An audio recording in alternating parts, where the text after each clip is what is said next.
இங்கு காட்டப்பட்டுள்ள ஆங்கில சொல்லை கவனியுங்கள். இச்சொல்லை எழுத்துக்கூட்டி படித்தால் எப்படி படிப்பீர்கள்? பி யு எஸ் பியூஎஸ் என்றுதானே படிக்க இயலும்.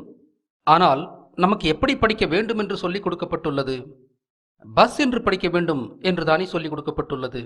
அப்படியானால் இந்த சொல்லில் உள்ள எழுத்துக்களின் அடிப்படை ஓசைகளுக்கும் இந்த சொல்லில் அவை ஏற்கும் ஓசைகளுக்கும் நேரடி தொடர்பு ஏதும் இல்லை என்பதுதானே பொருள். இங்கு காட்டப்படும் மேலும் 2 சொற்களை கவனியுங்கள். இவற்றில் முதல் சொல்லை அண்டு என்றும் இரண்டாவது சொல்லை ஏஞ்சல் என்றும் படிக்கச் சொல்லி நமக்கு சொல்லப்பட்டுள்ளது. இவற்றை எழுத்துக்கூட்டி படித்தால் இவ்வாறு படிக்க முடியாதென்பது ஒரு புறம் இருக்க, அவர்களின் பரிந்துரையின்படியே கூட இந்த 2 சொற்களில் உள்ள முதல் எழுத்தான ஏவிற்கு வெவ்வேறு ஓசைகளைத்தான் பயன்படுத்துகின்றனர். அண்டில் உள்ள ஏவிற்கு அ என்ற ஓசையையும் ஏஞ்சலில் உள்ள ஏவிற்கு ஏ என்ற ஓசையும் தான் பயன்படுத்துகின்றனர். இதிலிருந்து நாம் உணர்வது என்ன? ஆங்கில எழுத்துக்களின் அடிப்படை ஓசைகளுக்கும் சொற்களில் அவை மேற்கொள்ளும் ஓசைகளுக்கும் நேரடி தொடர்பு இல்லை. அது மட்டுமல்ல, ஒரே எழுத்தை விதவிதமான சொற்களில் வெவ்வேறு ஓசைகளை தாங்குகின்றன. எனவே ஆங்கிலம் கற்பிக்கும் போது எழுத்துக்களையும் அவற்றின் ஓசைகளையும் சொல்லிக் கொடுத்தால் மட்டும் போதாது, ஒவ்வொரு சொல்லையும் உச்சரிக்க கற்றுக் கொடுப்பது இன்றியமையாதது. ஆக அந்த மொழியை கற்பது கடினமானது என்பது மட்டுமல்ல, ஆங்கிலம் அடிப்படையான ஒரு லாஜிக் இல்லாத மொழி என்பதும் புலனாகிறது. இங்கு காட்டப்பட்டுள்ள தமிழ்ச் சொல்லை எழுத்துக்கூட்டி படியுங்கள். வ ந இக் க இம் வணக்கம். எந்த மயக்கமும் இல்லாமல் படிக்க முடிகிறது அல்லவா? இன்னும் ஒரு சொல்லை முயலுவோமா? த மீ ழ இர் தமிழர். ஆக ஐயம் வேண்டாம், தமிழில் ஒவ்வொரு எழுத்துக்கும் என்ன அடிப்படை ஓசை கற்பிக்கப்பட்டுள்ளதோ அதே ஓசைதான் சொற்களிலும் மாறுபாடின்றி புழங்குகிறது. இதைத்தான் மயங்கா மரபின் எழுத்துமுறை காட்டி என்று தொல்காப்பியர் எழுத்துக்களை வர்ணிக்கிறார். இதன் பொருள் நிலையான ஓசைகள் கொண்டவைதான் தமிழ் எழுத்துக்கள் என்பதாகும். ஆக தமிழோடு ஆங்கிலத்தை ஒப்பிட்டு நோக்கும்போது ஒரு அடிப்படையான உண்மை புலப்படுகிறது. தமிழ் எழுத்துக்களுக்கு நிலையான ஓசை உண்டு, ஆங்கில எழுத்துக்களுக்கு நிலையான ஓசை இல்லை என்பதுதான் அது. இது ஏன் என்று நாம் அலசும்போது முதன்மையான ஒரு காரணமாக வெளிப்படுவது ஆங்கிலத்தின் எழுத்து பற்றாக்குறைதான். ஆங்கிலத்தில் மொத்தமும் 26 எழுத்துகளும் அவற்றுக்கான ஓசைகளுமே உண்டு. ஒரு மொழியை புழங்க இந்த சொற்ப அளவான ஓசைகள் போதா. எனவேதான் சொல்லின் உச்சரிப்புக்கு தகுந்தவாறு சொல்லில் பயன்படும் எழுத்துக்களுக்கு தேவையான ஒலிகளை ஓவர்லோடிங், அதாவது மிகையேற்றம் செய்து கொண்டனர். ஆங்கிலம் போன்ற மேலை மொழிகளுக்கு ஏன் தேவையான எழுத்துக்கள் இல்லை என்பதே நாம் வியந்து கேட்கும் கேள்விதான். இதை பற்றி விரிவாக வேறொரு படைப்பில் காணலாம். மேலும் செல்லும் முன் ஆங்கிலம் பற்றி மேலும் சிலவற்றை காண்போம். ஆங்கிலத்தில் வவல்ஸ் எனப்படும் 5 எழுத்துக்களும் கான்சனன்ட்ஸ் என்று சொல்லப்படும் 21 எழுத்துக்களுமே உள்ளன. இந்த வவல்ஸ் என்பவை தமிழில் உயிரெழுத்துகளுக்கு சமமானவை. கான்சனன்ட்ஸ் என்பவை தமிழின் உயிர்மெய்களுக்கு ஓரளவுக்கு நேரானவை. ஆங்கிலத்தில் மெய்யெழுத்து என்ற வகையே இல்லை. ஆனால் இவ்வெழுத்துகளுக்கான தேவை ஆங்கிலத்திற்கு உண்டு. காட்டப்படும் சொல்லை கவனியுங்கள். இந்த சொல்லில் இறுதியில் வரும் 2 எழுத்துக்களுமே மெய்யெழுத்துக்கு இணையான ஒலிகளையே கொண்டுள்ளன. பார்க் என்ற சொல்லில் ஆர் என்ற எழுத்துக்கு இர் என்ற ஒலியும் கேவுக்கு இக் என்ற ஒலியும் புழங்குகிறது. ஆக ஆங்கிலத்தில் மெய்யெழுத்துகளின் தேவை உள்ளது. இருந்தும் ஆங்கில எழுத்து முறையில் அவை இடம்பெறவில்லை என்பது அம்மொழியின் விசித்திரமான குறைபாடு. மீண்டும் தமிழுக்கு வருவோம். தமிழின் மயங்கா மரபின் எழுத்து முறைக்கு காரணம் இம்மொழியிலுள்ள அதிக எண்ணிக்கையிலுள்ள எழுத்துகளும் அதன் உயரிய அமைப்பும் தான். தமிழில் மொத்தமும் 247 எழுத்துகள் உள்ளன என்பது நாம் அறிந்த உண்மை. தமிழின் மேன்மை என்பது இந்த அதிக அளவிலான எழுத்துக்களில் மட்டும் இல்லை. தமிழின் மேன்மை இந்த அதிக அளவிலான எழுத்துக்களை எப்படி உருவாக்கினார்கள் என்பதில்தான் உள்ளது. தமிழ் ஒரு அறிவியல் மொழி என்பதும் தமிழரே உலகின் முதல் அறிவியலாளர்கள் என்பதும் தமிழை சிறிது ஆய்வு செய்தாலே புரிந்துவிடும். எழுத்துக்களுக்கு நிலையான ஓசைகள் இருக்க வேண்டுமானால் தேவைப்படும் அளவிலான எழுத்துக்கள் ஒரு மொழிக்கு தேவை.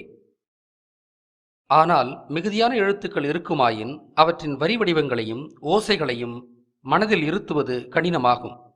இது கற்பதிலும் கற்பித்தலிலும் உள்ள சிரமமாகும். இது மட்டும் இல்லாது மிகுதியான ஓசைக்கான வரிவிடயங்களை உருவாக்குவதும் மொழியியலாளர்களுக்கும் ஒரு சவாலான விடயம்தான். ஆக அதிக எழுத்துகளும் வேண்டும், அதே நேரம் அவற்றின் ஓசைகளையும் உரிய வரி வடிவங்களையும் எளிதில் நினைவில் வைத்துக் கொள்ளக்கூடிய அமைப்பும் வேண்டும்.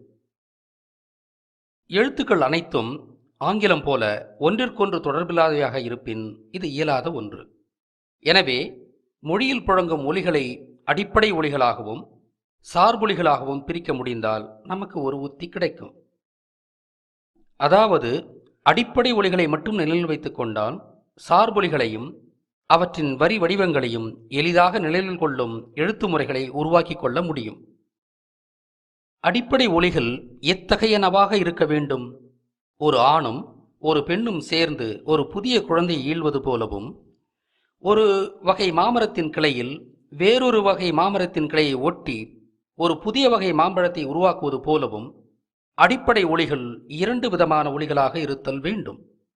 ஆக இரண்டு விதமான அடிப்படை ஒலிகளும் அவை புணர்ந்து உருவாகும் சார்பொலிகளாக தமிழ் மொழியின் எழுத்துக்கள் அமைந்தால் தமிழ் எழுத்துக்கள் எளிதில் கற்கக்கூடியனவாகவும் எளிதில் நினைவில் இருத்தக்கூடியதாகவும் உள்ள அமைப்பை உருவாக்கலாம்.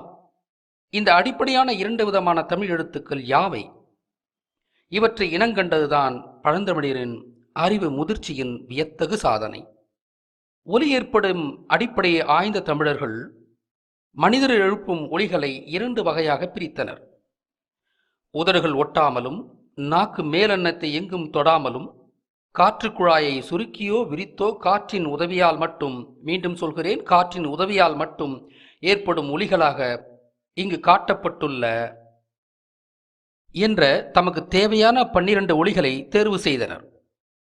உயிருக்கு முதன்மையானது காற்று என்பதால் காற்றை மட்டும் பயன்படுத்தி ஏற்படுத்தப்படும் இவ்வொலிகளை உயிரொலிகள், அதாவது எழுத்துக்கள் என்றனர். உயிரெழுத்துக்கள் என்று இவற்றை அழைத்ததன் ஆழமான பொருள் இப்போது புரிகிறதா? அடுத்து உதடுகள் ஒட்டியோ நாக்கு மேலெண்ணத்தை தொட்டோ ஏற்படுத்தப்படும் ஒலிகளை உடல் ஒலிகள், அதாவது மெய்யொலிகள் என்று வகைப்படுத்தினர். அவை இங்கு காட்டப்பட்டுள்ள 18 ஆகும். இவ்வொலிகளை ஏற்படுத்தும் போது காற்றின் பங்கை விட உடலின் பங்கே அதிகம் என்பதால் இவற்றுக்கு மெய்யொலிகள் என்று பெயர் சூட்டப்பட்டது. ஆக மெய்யெழுத்துக்கள் என்று இவற்றை அழைத்ததன் ஆழமான பொருள் இதுதான். தமிழ் இயற்கையின் கொடை, மனித சமூகத்தின் ஒப்பற்ற செல்வம். தமிழை அடியொற்றி உருவான இந்திய மொழிகளில் கூட உயிர் மெய் என்ற காரண பெயர்களால் இவ்வகை எழுத்துக்கள் அழைக்கப்படவில்லை. இது பழந்தமிழரின் ஆழ்ந்த தனித்துவமான புலமையை வெளிச்சம் போட்டு காட்டுகின்றன. தமிழர்கள் 12 உயிரெழுத்துக்களையும் 18 மெய்யெழுத்துக்களையும் இனங்கண்டதால் இயற்கையில் மொத்தமும் இவ்வளவுதான் இருக்கின்றன என்று பொருள் அல்ல. தமிழின் சொற்களை உருவாக்க இந்த உயிர் மெய் எழுத்துக்கள் போதும் என்பதால் இவற்றை மட்டும் தமிழர்கள் தேர்வு செய்தனர். இவ்வாறாக இரண்டு விதமான அடிப்படையான ஒலிகளை அடையாளம் கண்டபின் சார்பெழுத்துக்கள் எப்படி உருவாகின்றன என்று பார்க்கலாமா? இக் என்ற மெய்யோடு ஆ என்ற உயிர் சேர்ந்தொலிக்கும் போது கா என்ற புதிய ஒலி பிறக்கிறது. இதற்கு உயிர்மெய் எழுத்து என்ற காரணப் பெயர் சூட்டப்பட்டுள்ளது. அதாவது மெய்யோடு உயிர் சேரும்போது உயிருள்ள மெய்யாகிறது, உயிர்மெய் ஆகிறது. இதுபோன்று ஒவ்வொரு மெய்யெழுத்தோடும் ஒவ்வொரு உயிரெழுத்தும் புணரும்போது ஒவ்வொரு புதிய உயிர்மெய் எழுத்து உருவாகின்றன. இதை இங்கு காட்டப்படும் மேட்ரிக்ஸ் எனப்படும் அணி என்ற அமைப்பு வழியே விளக்கலாம். ஆக ஒரு மெய்யெழுத்து 12 உயிரெழுத்துகளோடு தனித்தனியாக புணரும்போது 12 உயிர்மெய் எழுத்துக்கள் உருவாகின்றன. மொத்தமும் 18 மெய்யெழுத்துக்கள் உள்ளதால் 12ஐ 18ஆல் பெருக்கி வரும் 216 உயிர்மெய் எழுத்துக்கள் தமிழில் உண்டு. இந்த உயிர்மெய் எழுத்துக்களின் வரி வடிவங்கள் அனைத்தும் இவற்றின் மூல மெய்யெழுத்தின் வடிவத்தை ஒத்த வடிவத்தையே கொண்டுள்ளன. அதாவது அப்படி அமைத்தால்தான் தமிழ் கற்பது எளிதாயிருக்கும் என்பதால் அவ்வாறு திட்டமிட்டு அமைக்கப்பட்டுள்ளது. அனைத்து மெய்யெழுத்துகளும் ஒரு குறிப்பிட்ட உயிரெழுத்தோடு புணரும்போது ஒரே மாதிரியான ஓசை மாற்றத்தையும் வரி வடிவத்தையும் ஏற்கின்றன. எனவே இந்த உயிர்மெய்களின் ஓசைகளையும் வரி வடிவங்களையும் உருவாக்குவதும் கற்பிப்பதும் நினைவில் இருத்துவதும் மிகவும் எளிதாகிவிடுகிறது. சான்றாக, இக்கும் ஏவும் சேர்ந்து கே என்ற உயிர்மெய்யும், இம்மும் ஏவும் சேர்ந்து மே என்ற உயிர்மெய்யும் உருவாகின்றன. இந்த உயரிய அமைப்பு உலகின் வேறெந்த மொழிக்காவது உள்ளதா? இந்த மொழியா காட்டுமிராண்டி மொழி? உயிரெழுத்துகளில் ஒவ்வொரு குரலுக்கும் ஒரு நெடில் உண்டு. அ ஆ, இ ஈ, உ ஊ, ஏ ஏ, ஓ ஓ. ஆங்கிலத்தில் நெடில் எழுத்து இல்லை என்பதை நீங்கள் உணர்ந்ததுண்டா? அவர்கள் ஒரு எழுத்தின் நெடில் தேவைப்படும் போது 2 குரில்களை பயன்படுத்துகிறார்கள். சான்றாக, பி, ஃப்ளீ, ப்ளூம், க்ளூம், க்ரூம். ஆங்கிலத்தின் தகுதி என்ன என்பதை இப்போது நீங்கள் உணர முடிகிறதா? அடுத்தவரை தாழ்த்தி பேசுவதோ அடுத்தவர் மொழியை குறைத்து பேசுவதோ தமிழரின் பண்பாடல்ல.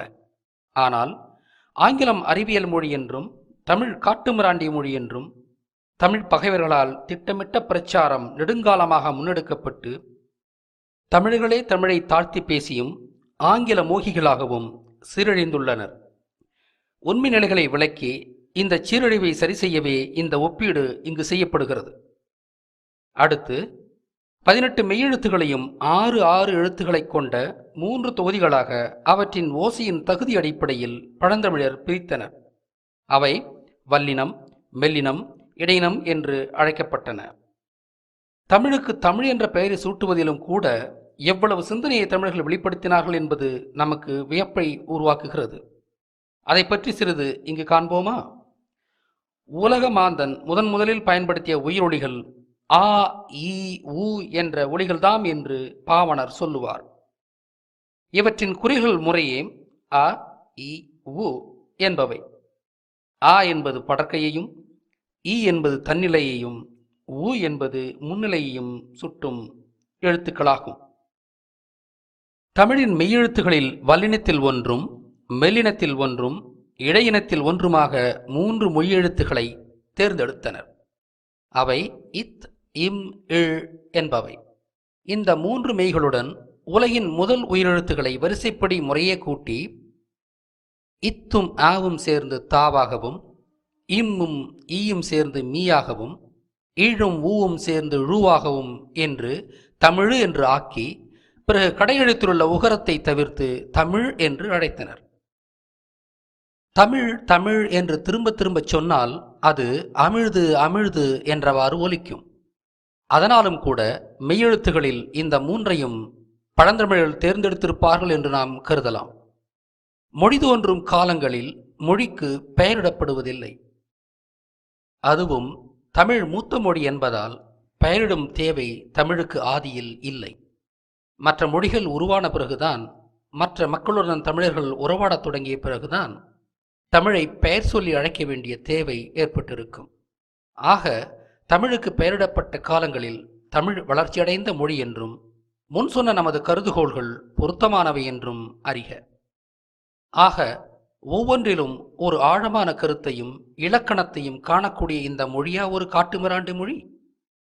தமிழ் மொழியின் மாண்புகள் என்பவை இவை மட்டுமல்ல. நாம் எடுத்துக்காட்டியது ஒரு தொடக்க நிலை உண்மைகள்தாம். சொல்ல வேண்டியவை ஏராளம். வேறு படைப்புகளில் அவற்றை காணலாம். நமது ஆதங்கம் சில தற்குறிகளின் பசப்பு பேச்சை கேட்டு தமிழனே தமிழை பகைத்தும் ஆங்கில முகம் கொண்டும் சீரழிந்துள்ளானே என்பதுதான். எப்பொருள் யார் யார் வாய் கேட்பினும் அப்பொருள் மெய்ப்பொருள் காண்பது அறிவு.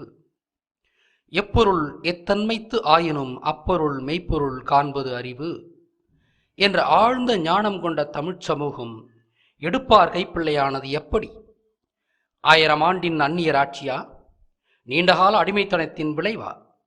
சிந்திப்பீர் தமிழர்களே, சிந்திப்பீர்.